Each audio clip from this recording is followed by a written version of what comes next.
What is up, everybody? It is Dennis and Andy. We are both back. I'm back from San Diego Comic-Con for the week. Dennis is back from visiting family for the week. And guys, we rolled out yesterday afternoon. Even though I was on a overnight flight, I made sure we rolled out and we saw Fantastic Four. Was this movie fantastic? We'll let you know. We're actually going to do a spoiler section at the end. We'll let you know when we do it so you can bow out if you don't want spoilers. Dennis, because we always start this way, what is this movie about? Well, Andy, this version of the Fantastic Four, they are forced to balance their roles as heroes with the strength of their family bond. But this Fantastic Four must defend Earth from a ravenous space god called Galactus and his enigmatic herald, Silver Surfer. There you go. Guys, I got to tell you, I will say what I took back about Pedro Pascal being cast as Reed Richards. Now, twofold. One, I still don't think it was the perfect casting. They could have found somebody else. However, I thought Pedro delivered a good performance as Reed Richards in this. I thought all the characters did. The kid, the actor that played Eddie in Stranger Things, that is now Johnny Storm. I leaned over to my daughter at one point during the movie and I go, I can't believe that dude was Eddie. I mean, it was just such a really good acting job, you know? Of course, the guy that played the Thing, you only saw him in his human persona. I guess you would call him flashbacks. But he did a good job. And I got to tell you, too, the voice didn't bother me. And then, what's her name that played Invisible Woman? Oh, Vanessa Kirby. Vanessa Kirby. Love the name. Kirby. Jack Kirby. Get it? Anyhow, no relation. Great job. She looked fantastic as the Invisible Woman. I thought they all did a really good job. I thought overall all the main actors, did a really good job. The guy that played Galactus as well. Story-wise, I kind of wish Superman started this way. And what I mean is Superman started with words that you read and you never saw any hint or flashback or anything of Krypton exploding, him being shot to Earth, whatever. This movie, without getting into details and spoilers, did a great job in the beginning of their origin. And it was like, maybe 3-4 minutes long. Yeah. So two things. One, the beginning of this was fantastic. And I mean that. The Fantastic Four movie was fantastic. It caught you. Its movie starts out with a great little family moment and then immediately cuts in when it's done and it's allowed to breathe into this montage of how the Fantastic Four became the Fantastic Four. And that's all we needed. That is the entire background setup, and it was so well done. I felt like I fit right in. You were immersed in this new 60s vibe Jetsons kind of universe, and everything felt right. The designs of everything, of the Baxter building, the world, the cars, the rocket, everything fit so well. And then in terms of, to go along with what you said, I loved all the actors and actresses in this. There's nobody's character I disliked. Pedro was my big question mark, like you, and he played Reed Richards as an insecure, brilliant person, and that's kind of Pedro Pascal, insecure in real life. So he kind of played himself, but it worked for this version of Reed, and that was my big question mark going into it. Ralph Ineson played Galactus, and he had a great presence in this. You felt the awe, the terror. Julia Garner played the Silver Surfette, I'll call her. And while not my favorite character, she did a great job with what she was given. And she even had a quote saying, look, I was given this job and I will play it to my best of the ability. And she did. She played it well. And then we even got, Paul Walter Hauser played Mole Man, and as soon as he's on the screen, I'm like, oh, Cobra Kai. It just came flowing back. It did, but you know what? He did such a he's not actually in it a lot, but when he No, is in it and he has his scenes, he does a great job. He doesn't take it too seriously, and I'm not saying he doesn't take the Mole Man character seriously, because he definitely does with what he believes in and stuff, with wanting to have subterranean and all that and live beneath whatever. It's just he gives a nice attitude towards the yeah, Mole Man. yes, And there were name drops of other villains, which I thought were cool. There was a nice scene that played homage to the Fantastic Four #1 cover, that when the scene happened, I was like, yeah, just because yep, it was so iconic. They gave a nice tribute to Stan Lee and Jack Kirby, and I'll just leave it at that. It's to me, it's pretty obvious when you see it. it Um, is. Well, you can just say, just look for them. The two guys standing in an office building, looking out, and on the wall you'll see some comic pages, yeah, and then original it pages. it said Timely Comics, Yeah. the emblem. So I mean, you can see it. What an awesome shout out. So be on the lookout for that. It really was great. And then story wise, it's, when I was seeing the trailers and Sue gets pregnant and stuff, I'm like, wow. So they're going to have her get pregnant and give birth, 9 months, and then do all this other stuff all in this movie. And the way they handled it was so good. I mean, basically, it was like you find out she's pregnant, beginning of the movie, not a huge spoiler. And then they just kind of did clips and stuff throughout the 9 months, and you get to that stage where she's pregnant, or where she's 9 months pregnant, hasn't given birth yet, but they sped it along because they realized this isn't the story about her being pregnant for 9 months. It's the Right. story of Galactus wanting to devour Earth. So they had to get through it, and they thought they handled that situation very well. And then the introduction of Galactus and the Surfer. And yes, I would have so preferred Norrin Rad. All they did was basically take Shala Balls, who is Norrin's wife, and swap roles. She's the scientist. She's the one that decides to sacrifice herself for the planet. And they did a nice flashback. So at least Julie Garner, that's her name, right? Julia. Yeah, Julia Garner. You actually got to see her as herself before becoming the Silver Surfer. I thought that was good. We all know Galactus from the trailer comes to Earth and walks in Manhattan and stuff.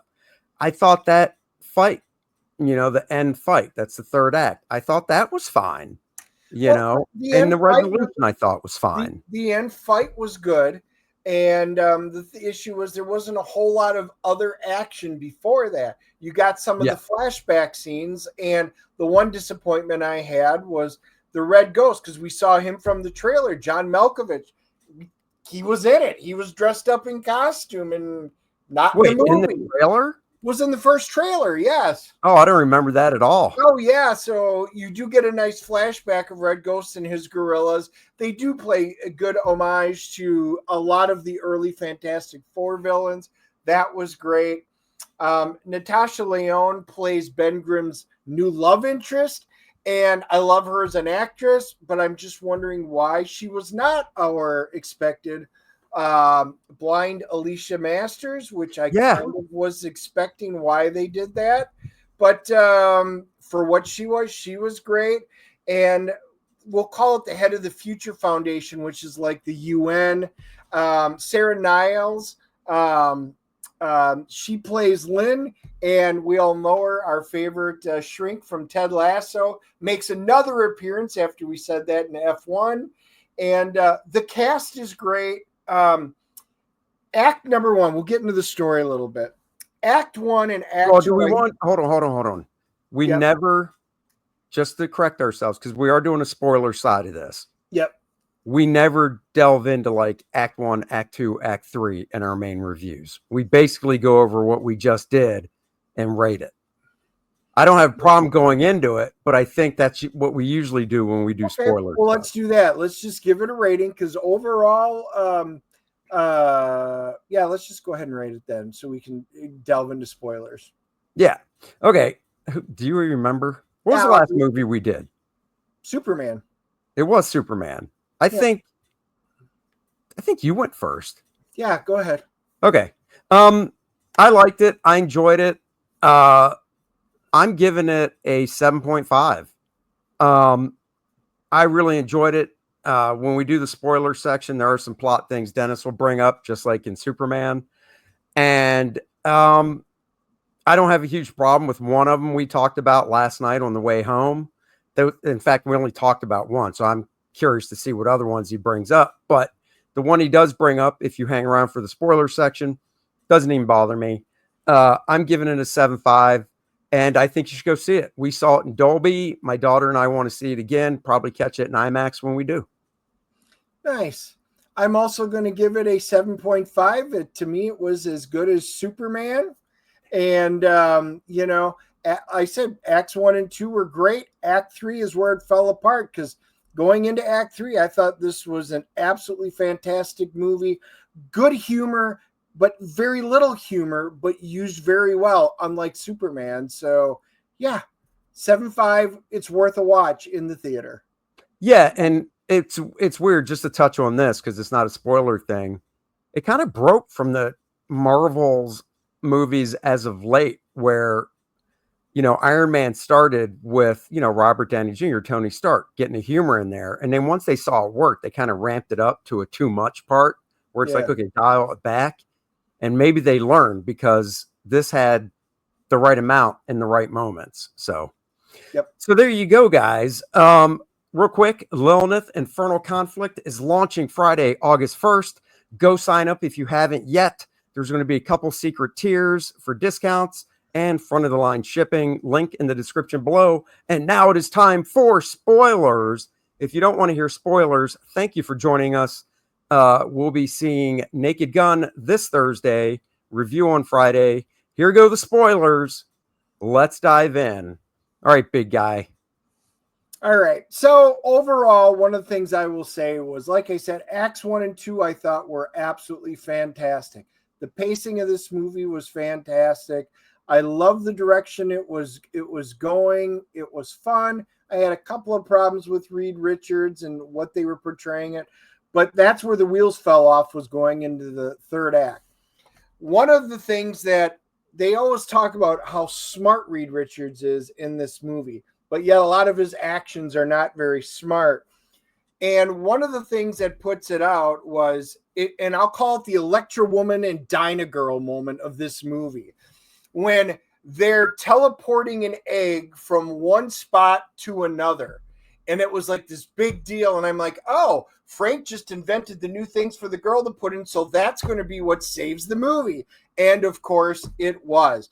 Only they were going to do it on a much larger scale by moving the earth, which was an absolutely stupid thought formula in the first place, particularly when they're going to move the earth without the moon to another spot in the universe, which means you'd have to get it right, which means everything you've just done in this throws off the entire Milky Way galaxy.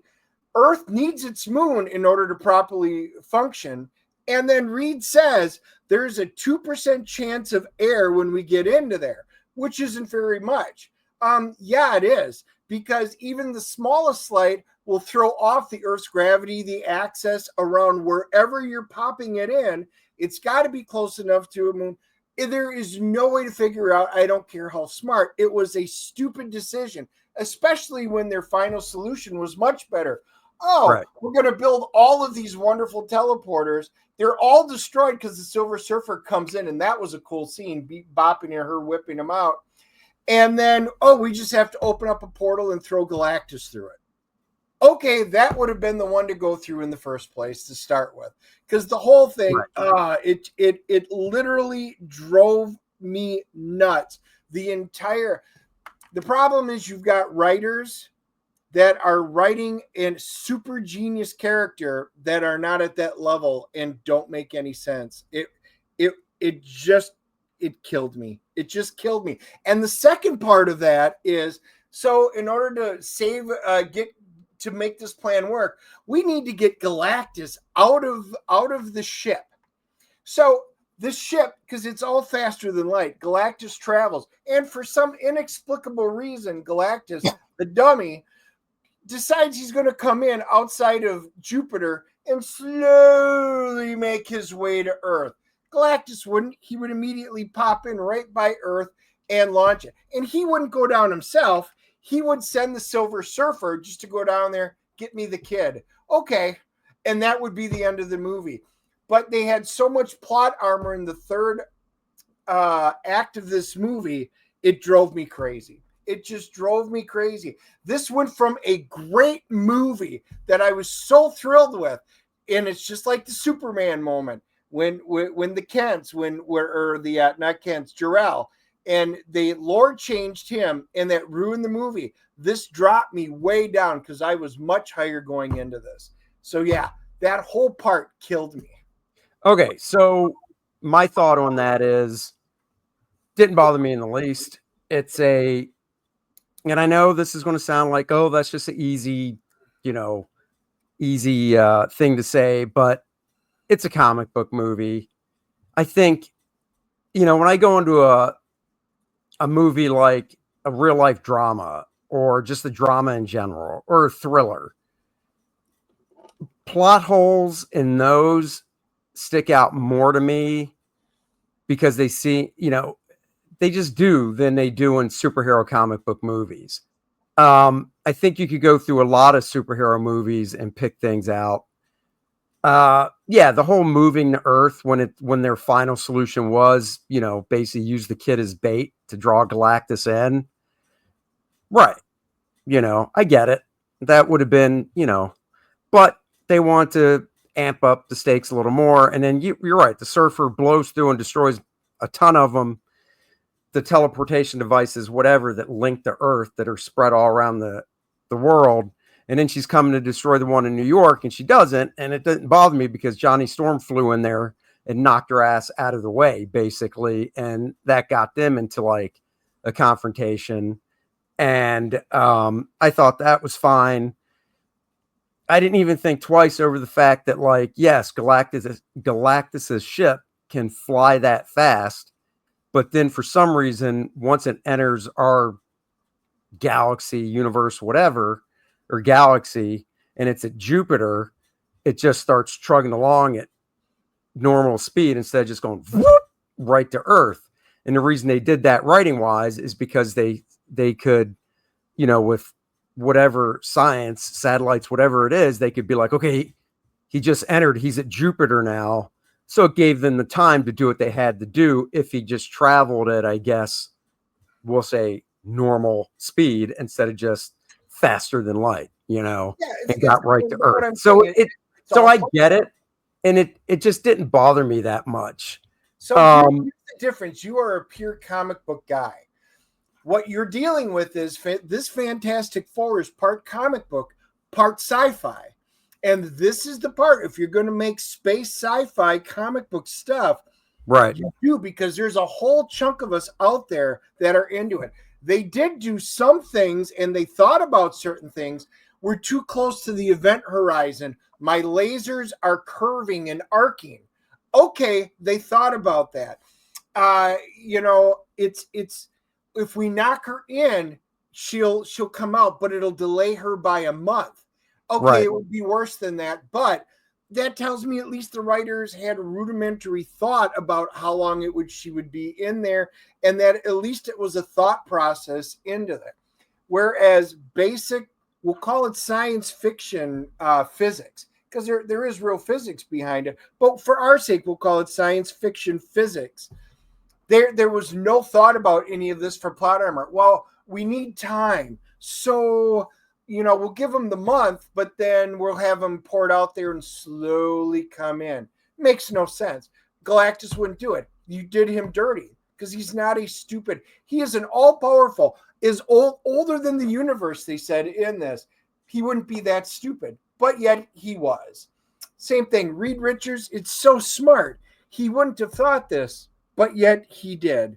Needless to say, if you're going to go these routes and have these awesome space things, you got to think a little more through it. And otherwise, what could have been a great movie was just a good movie, or what I'll call it, it was a fine movie. So I'm going to call this the Fantastic Fine, or maybe the Fine 4 or Fine 5 now, because it was just a fine movie. It could have been better.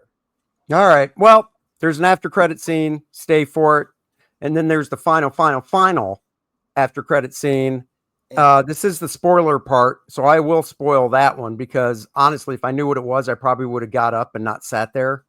It was basically them doing the cartoon version it looked like the cartoon from the 60s, except with these actors. So Mr. Fantastic had the mustache, blah, blah, blah. I couldn't have cared less. I would have left if I knew that was it, because I just didn't care. I was really hoping for something more leading forward. So whatever. Dennis enjoyed it. I know that. So. Well, you did make a comment in there because when we were sitting there, he's like, God, I really have to go to the bathroom. And he goes, this after credit scene better be worth the wait. And when it came up, I just started giggling because I already knew it was not worth the wait. Nope, not at all.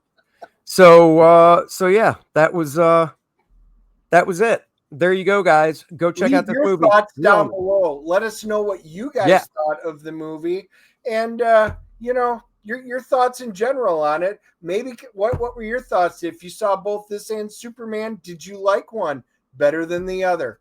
Comment down below. There you go. Lilith Infernal Conflict this Friday, August 1st. Join us for the launch, and we'll talk to you guys later. DNA show tomorrow, 3:30 p.m. We're going to recap my San Diego, Dennis's family trip, and I can at least do what did the boy get from San Diego. So Dennis will get the delight and see in person, because he'll be here, what I got. So thanks for watching, and we'll catch you later. Live long and prosper. Do that too.